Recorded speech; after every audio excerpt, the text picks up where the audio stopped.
প্রিয় সহকর্মীবৃন্দ, আসসালামু আলাইকুম। আজ আমি আপনাদের সামনে যে বিষয়টা নিয়ে কথা বলার জন্য হাজির হয়েছি সেটা হচ্ছে আমাদের এমপিভুক্ত শিক্ষকদের নতুন এমপিও বা বিএড স্কেল বা উচ্চতর স্কেল, বিভিন্ন সময় এই স্কেলগুলোর বিষয়ে আমরা যখন এমপিভুক্তির আবেদন করি সেই সময় আমরা যে সকল সমস্যাগুলোর সম্মুখীন হই সেই সকল সমস্যার বিষয়ে নিয়ে কথা বলার জন্য।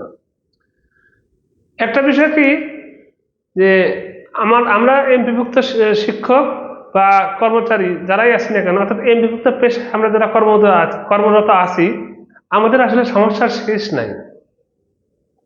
আমাদের এই পেশায় এন্ট্রি করার বা ঢোকার বা যোগদানের থেকেই আমাদের সমস্যা শুরু, এবং চাকরি শেষ হওয়ার পরেও আমাদের সমস্যার সমাধান হয় না। কেন বললাম এই কথা? এই জন্য বললাম যে দেখেন, অন্যান্য পেশায় চাকরির পরীক্ষা হয়, অর্থাৎ চাকরি আবেদন করার পর যে চাকরির যে পরীক্ষা দিতে হয়, সে পরীক্ষা ঢোকার পরই পরীক্ষা পাশ করার পর মৌখিক পরীক্ষা হয়। তারপরে সেখানে যারা কৃতকার্য হয় তারা এখানে জয়েন করে বা যোগদান করে, এবং তারপরে তাদের বেতনের যে কার্যক্রম সেটা তাদের অটোমেটিক্যালি বা সাধারণ যে প্রসেস আছে, যে প্রসেসগুলো আছে, এই প্রসেসগুলো কমপ্লিট করলে তাদের কিন্তু বেতন যথারীতি চালু হয়ে যায়। কিন্তু আমাদের এই পেশা এমনই এক পেশা যে পেশায় এখন একটি নতুন শিক্ষক বা নতুন একটা ছেলে বা নতুন একটা মেয়ে যখন এই পেশায় যোগদান করতেছে, তাকে যথারীতি চাকরির জন্য আবেদন করতে হয়। আবেদন করার পর তার প্রিলিমিনারি পরীক্ষা হয়, এরপরে তার লিখিত পরীক্ষা হয়, তারপর তার মৌখিক পরীক্ষা হয়। তারপরে সে কি হয়, এনটিআরসির সুপারিশপ্রাপ্ত হওয়ার সে যোগ্যতা অর্জন করে, বা সে মানে শিক্ষকতা পেশা আসবে তার যোগ্যতা অর্জন করে। এরপরে তাকে আবার চয়েস দিতে হয়। চয়েস দেওয়ার পর অর্থাৎ স্কুল সে কোথায় চাকরি করতে পারবে সেই বিষয়ে তাকে চয়েস দিতে হয়। সেই চয়েসে সে যদি টিকে তারপর সে চাকরি পায়। আচ্ছা, চাকরি পেয়ে গেল। চাকরি পাওয়ার পর, যোগদানের পর আবার শুরু হয় তার বেতন কোন দিন হবে, কিভাবে হবে, কখন হবে সে কিন্তু বলতে পারবে না। 1 মাস পর হবে, না 2 মাস পর হবে, না 1 বছর পর হবে, এটা বলার ক্ষমতা নেই। কেন বলতেছি ব্যাখ্যাগুলো পরে আসতেছি। এতে গেল নতুন যোগদানের বিষয়। পুরাতন যারা আছি, আমরা আমাদের বিভিন্ন সময় বিভিন্ন ধরনের স্কেল পরিবর্তনের জন্য আবেদন করতে হয়। এমপিভুক্তির জন্য, নতুন করে এমপিভুক্তি করার জন্য স্কেল পরিবর্তনের আবেদন করতে হয়। কিন্তু এই আবেদনগুলো করার প্রধান শিক্ষকের মাধ্যমে আবেদন করতে হয়, এবং তার আগে আরো কিছু কাজ আছে, যেমন ম্যানেজিং কমিটির মিটিং এর তার রেজুলেশন করতে হয়। রেজুলেশন করার পরে যে বিষয়টা আসে, তারপরে সেই রেজুলেশন পাশ করার পর সকল ম্যানেজিং কমিটির সকলের সই স্বাক্ষর হওয়ার পর এটা সহকারে হেডমাস্টারের মাধ্যমে উপজেলা শিক্ষা অফিসারের নিকট আবেদন এমপিভুক্তির জন্য বা নতুন স্কেল পরিবর্তনের জন্য আবেদন পাঠাতে হয়। এখন এখানে গেলে এরপরে উপজেলা মাধ্যমিক অফিসে যখন আবেদনটা যায়, উপজেলা মাধ্যমিক অফিসার পাঠায় জেলা শিক্ষা অফিসে, জেলা শিক্ষা অফিস পাঠায় আঞ্চলিক শিক্ষা অফিসে, আঞ্চলিক শিক্ষা অফিস পাঠায় মাধ্যমিক উচ্চ শিক্ষা অফিসে। এইটা স্বাভাবিক প্রসেস। কিন্তু এই প্রসেসগুলো চালু করতে প্রত্যেকটা পদে পদে প্রত্যেকটা শিক্ষা কর্মচারী কি পরিমাণ হয়রানি শিকার হতে হয়, এটা যারা এই শিক্ষাগুলো হয়েছেন বা আমরা যারা এই পেশায় আসি তারা সেটা কেউ বলতে পারবে, অন্য পেশার লোক এই হয়রানিগুলো বলতে পারবে না। প্রথমে হেডমাস্টার বা প্রধান শিক্ষকের নিকট প্রধান শিক্ষককে বলে কয়, প্রধান যে আবেদনগুলো পাঠানো হয়, সকল প্রধান শিক্ষক কিন্তু একরকম না। অনেক প্রধান শিক্ষক আছে ভালো ইতিবাচক, তাদেরকে বললে তারা ব্যবস্থা করে দেয়, কিন্তু অধিকাংশ প্রধান শিক্ষক কিন্তু তা না। আমি প্রধান শিক্ষকের বিষয়গুলো নিয়ে কথা বলার জন্য এখানে হাজির হইনি। প্রধান শিক্ষকরা তারপরেও পাঠায়, হয়তো 2 একদিন দেরি করার পর আবেদনটা পাঠায়। এরপরে প্রধান শিক্ষক পাঠায় উপজেলা মাধ্যমিক শিক্ষা অফিসে। উপজেলা মাধ্যমিক শিক্ষা অফিস অনেকদিন বা দিনের পর দিন কিন্তু ফাইলটা ধরে রাখে। নির্ধারিত সময় যদি সে দেখে পাঠানোর পরবর্তী সে দেখে যদি ভুল ধরা পড়ে, ফাইলটা যদি ব্যাক পাঠায়, তাহলে কিন্তু আবার সে দ্রুততর সময়ের মধ্যে আবার সঠিকভাবে পুনরায় আবেদন করতে পারে। কিন্তু সেটা করে না, তারা একবারে 11th আওয়ারে ফাইলগুলো দেখে কি দেখে না সেটা তারাই জানে।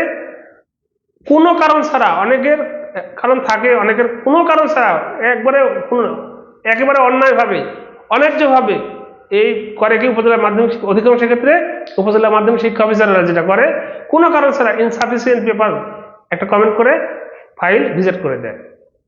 আমি আবার বলতেছি, অধিকাংশ ক্ষেত্রে এই উপজেলা মাধ্যমিক শিক্ষা অফিসাররা এতই দৃষ্টিকটু কাজ করে যে কোনো কারণ ছাড়া ফাইলগুলোর বিষয়ে পরে খোঁজ খবর নিতে গেলে, তাদের কাছে গেলে তারা নিজেরাও এই বিষয়ে সঠিক কারণ বলতে পারে না, কিন্তু লেখা থাকবে কমেন্টের ঘরে ইনসাফিসিয়েন্ট পেপার, অথচ তার কোনো পেপারে কোনো ঘাটতি নেই।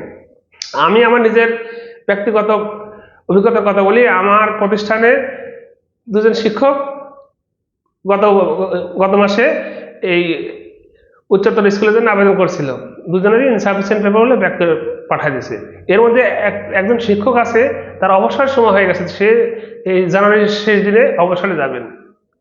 ফেব্রুয়ারি মাস থেকে তার অবসরকালীন সময় শুরু হয়ে যাবে। ইতিমধ্যে তার উচ্চতর স্কুল টাইম স্কুলের সময় হয়ে গেছে, বিধায় সে এই স্কুলটা পাওয়ার জন্য চেষ্টা করতেছে। কিন্তু কেমন দৃষ্টিকোণ বিষয় দেখেন, আর কেমন অন্যায্য, কেমন কি বলবো এটাকে, আর এটা বলার ভাষা নাই। তার কোনো কাগজের তার ঘাটতি নাই, অথচ তার ফাইলটা ইনসাফিসিয়েন্ট পেপার বলে রিজেক্ট করে দিয়েছে। এই হচ্ছে আমাদের এই বিভক্ত শিক্ষকদের কপাল। শুরু থেকেই, জন্ম থেকেই আমাদের দুর্ভাগ্য নিয়ে আমাদের চলতে হয়। তো এই তো গেল এক অবস্থা। এছাড়াও অবসরের কথা বলতেছিলাম, প্রথমে বলছিলাম যে আমাদের চাকরি, সে অবসরের কল্যাণের কথা তো আর কি বলবো, 5 বছর 6 বছর 4 বছর হয়ে গেল, অবসরের কল্যাণের টাকা আমাদের ভাগ্যে জুটে না, আমরা পাই না।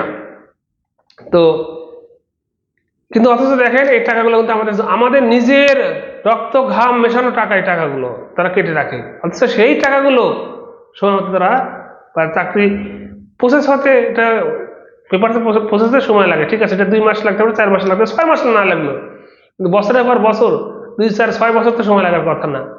নিজের টাকা, আমার টাকা তারা কেটে রেখে সেই টাকাটা দেওয়ার জন্য এত তাদের জ্বালা ওঠে। আবার অনেক সময় শোনা যায় এই টাকার জন্য আবেদন করলে, খোঁজখবর নিতে গেলে ঘুষ চেয়ে বসে, অনৈতিক প্রস্তাব দিয়ে বসে। এই হচ্ছে আমাদের ললাট। আমাদের শুরু থেকে যতদিন আমরা বাঁচবো, এই পেশায় আমরা যারা আছি, এই পেশায় আমাদের চাকরি শুরু থেকে যতদিন বাঁচবো আমরা, ততদিন আমাদের এই সমস্যা বয়ে নিয়ে বেড়াতে হয়।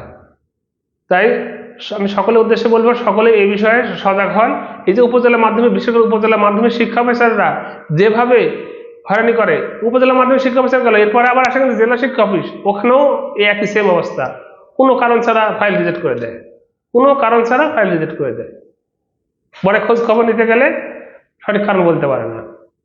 আর প্রত্যেকটা উপজেলা এবং জেলা শিক্ষা অফিসে তো ওই উপজেলা শিক্ষা অফিসার এবং যে জেলা শিক্ষা অফিসার থাকে, এদের যে পিওন বা অফিস সহকারী থাকে, এরাই বড় শিক্ষা অফিসার। এদের অত্যাচারিত কথা বলা বুদ্ধি নাই, এরা বড় অফিসার হয়ে থাকে সবসময়, এদের সাথে কথা বলা যায় না, এমন ভাব করে হেডমাস্টার যাক বা অন্য একটা শিক্ষক যাক, তাদের কাছে কারো কোনো দাম নেই। তো বিষয়গুলো আর কথাগুলো অনেক কষ্টে বললাম, অনেক কষ্টে শিখা হওয়ার পর বললাম। অনলাইন বিভক্ত ব্যবস্থা হওয়ার পরও কিন্তু আমাদের ভাগ্যের চাকা ঘোরেনি।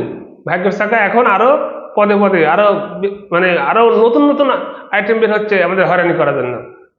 সবাই এখন এখান থেকে বের হতে হলে এখন একটাই উপায়, আমাদের সবাই যার যার জায়গা থেকে তাই যদি আমরা প্রতিবাদী হই, আমরা যদি সঠিকভাবে যা বলি যে আমার কারণটা দেখান, কারণটা দেখাতে না পারলে সেখানে প্রতিবাদ করেন, প্রতিবাদ করে বলেন কেন আমার করা হবে, কেন আমার এই যে সময়টা পার হয়ে গেলে আমার এই সময়ের দাম কে দিবে। এইভাবে সবাই যদি আমরা একজোট হয়ে প্রতিবাদ করি। দুঃখের বিষয় হলো এটাই যে আমরা সবাই প্রতিবাদী হতে কেন জানি আমরা সবাই প্রতিবাদী ভাষা খুঁজে পাই না বা প্রতিবাদ করার চেষ্টা করি না। আর আমরা এইভাবে প্রতিবাদ না করার কারণে এই দুর্নীতি পরায়ণ লোকেরা বা দুর্নীতিগ্রস্ত লোকেরা কিন্তু দিন দিন আরো বেশি ক্ষমতাশালী হয়ে যাচ্ছে। তো আশা করব আমরা সবাই যেখান থেকে যার যার জায়গা থেকে নিজ নিজ অবস্থান থেকে প্রতিবাদী হন, সবাই অন্যায়ের প্রতিবাদ করেন। অন্যায়কারীরা কখনোই বেশ শক্তিশালী হয় না, অন্যায়কারীরা সবসময় জানবেন অন্যায়কারীরা সংখ্যাও বেশি না, এরা কিন্তু মুষ্টিমেয় কিছু সংখ্যক লোক। এই মুষ্টিমেয় কিছু সংখ্যক লোকেরা কিন্তু সমাজের অধিকাংশ লোকগুলোকে হয়রানি যে ব্যস্ত রাখে। তাই আমরা যদি আমাদের মানে যার অবস্থান থেকে সবাই যদি প্রতিবাদী, সবাই যদি নিজের অধিকার আদায় সচেষ্ট হই, আমাদের ঠেকা রাখতে পারবেন না। অন্যায়কারীরা অবশ্যই মাথা নত করতে বাধ্য হবে। সকলেই যার যার পজিশন থেকে অন্যায়ের প্রতিবাদ করেন, অন্যায় দেখলে রুখে দাঁড়ান। তাহলে একমাত্র এই পন্থা ছাড়া আমাদের ভাগ্য ফিরবে না। এমপিভুক্ত শিক্ষকদের ভাগ্য অন্যায়ের প্রতিবাদ যদি করতে আমরা না শিখি, আমাদের কখনোই ফিরবে না। ধন্যবাদ।